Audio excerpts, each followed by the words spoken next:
বিশ্বাসের মধ্যে কে ভালো ফ্যাশন বোঝে বলে আপনার মনে হয়? বুবলি আপুর মতো করে সুন্দর করে তার স্টাইলটা মেনটেন করে, অপু আপুর মতো করে মেনটেন করে। আমার কাছে দুজনকেই ভালো লাগে, সত্যি কথা যেটা বলতে যাবো। ইন্ডাস্ট্রিতে কোনো নায়ক কি কখনো প্রেমের প্রস্তাব দিয়েছে আপনাকে? না, আমার আসলে কথা ওই পর্যন্ত হওয়ার আগে আমি ব্লক করে দেই। জামাইকে নিয়ে রিক্সা দিয়ে ঢাকা শহর ঘুরেছেন কি? অবশ্যই ঘুরেছি।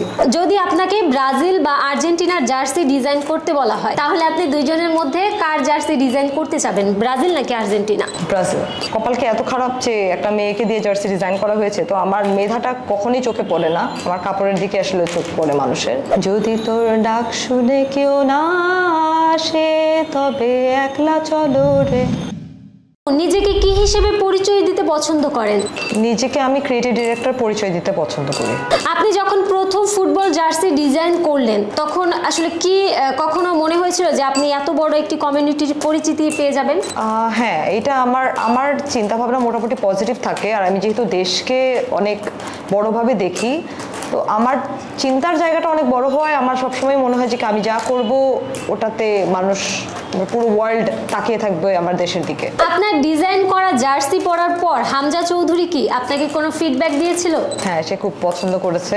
যদি আপনাকে ব্রাজিল বা আর্জেন্টিনার জার্সি ডিজাইন করতে বলা হয়, তাহলে আপনি দুইজনের মধ্যে কার জার্সি ডিজাইন করতে চাবেন, ব্রাজিল নাকি আর্জেন্টিনা? ব্রাজিল। আমাকে আর্জেন্টিনা দিলেও আমি একইভাবে সুন্দর করে করব, কারণ ওই কাজটা যেন সবাই দেখে আর ওটার প্রশংসা করে। বুবলি অপু বিশ্বাসের মধ্যে কে ভালো ফ্যাশন বোঝে বলে আপনার মনে হয়? বুবলি আপুর মতো করে সুন্দর করে তার স্টাইলটা মেনটেন করে, অপু আপুর মতো করে মেনটেন করে। আমার কাছে দুজনকেই ভালো লাগে, সত্যি কথা যেটা বলতে যাবো। ইন্ডাস্ট্রিতে কোনো নায়ক কি কখনো প্রেমের প্রস্তাব দিয়েছে আপনাকে?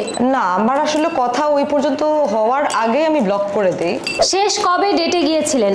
শেষ কবে? আমার বিয়ের আগে। নিজের পোশাকের জন্য কখনো কি বাজে মন্তব্যের শিকার হয়েছেন? হ্যাঁ, সব সময়, এখনো হই। কি থাকে মন্তব্যগুলো? মন্তব্যগুলো খুবই বাজে থাকে। যেমন শুধু কাপড়ের জন্য না, যেমন আমি যে জার্সি ডিজাইন করেছি ওখানেও একটা মন্তব্য এসেছে যে কপালকে এত খারাপ যে একটা মেয়েকে দিয়ে জার্সি ডিজাইন করা হয়েছে। তো আমার মেধাটা কখনোই চোখে পড়ে না, আমার কাপড়ের দিকে আসলে চোখ পড়ে মানুষের। যে কোনো নিউজ বা জায়গায় আমি চাই আমার কাজের ছবিগুলো আগে দেখুক, তারপর মানুষ আমাকে চিনুক। বলিউডের কোন স্টারকে নিজের ডিজাইন করা পোশাক পরাতে চান? বলিউডের একটা স্টারকে আমি অলরেডি পরিয়েছি, রাহুল বোসকে। নেক্সট কাকে পরাতে চান? বিকি ডোনারের যে অ্যাক্টর, তাকে আমি পরাতে চাই। আয়ুষ্মান খুরানা। ওকে। যদি আপনাকে এক সপ্তাহ ধরে শুধুমাত্র একটাই খাবার খেতে বলা হয়, তাহলে কোন খাবারটি বেছে নেবেন? আলু বেছে নেব। কোন একটি সিনেমার চরিত্রে অভিনয় করার সুযোগ পেলে আপনি কোন চরিত্রটি বেছে নেবেন? অবশ্যই প্রথম যেটা হবে সেটা হলো আমি আমার নিজের চরিত্রটা বেছে নিব। আমি আমার মতো করেই ওটা প্লে করতে চাই। আপনার কি ক্যামেরার সামনে থেকে ক্যামেরার পেছনে কাজ করতে বেশি আগ্রহ? আমি ক্রিয়েটিভ ডিরেক্টর, অবশ্যই আমি ক্যামেরার পেছনেই কাজ করে এসেছি, আর ওটাতে আমি স্বাচ্ছন্দ্য বোধ করি। আমি রিক্সা মোটিভ নিয়ে আপনার কাজ করার কারণটা কি? আমার ক্ষেত্রে রিক্সা ছোটবেলা থেকেই আমাকে খুব আকৃষ্ট করে। দেশ নাকি বিদেশ, কোথায় বেশি ভালো লাগে? দেশ, অবশ্যই। আমাকে মোটামুটি আমার কাছের মহলের যারা চিনে তারা খুব ভালোভাবে জানে I am the only person যে দেশ ছাড়ার একদম পক্ষপাতী ছিলাম না। জামাইকে নিয়ে রিক্সা দিয়ে ঢাকা শহর ঘুরেছেন কি? অবশ্যই ঘুরেছি। একদিন টানা কত ঘন্টা রিক্সায় ঘুরেছেন? আমার হাজবেন্ডের সাথে আমি একদিন টানা 3.5 ঘন্টা।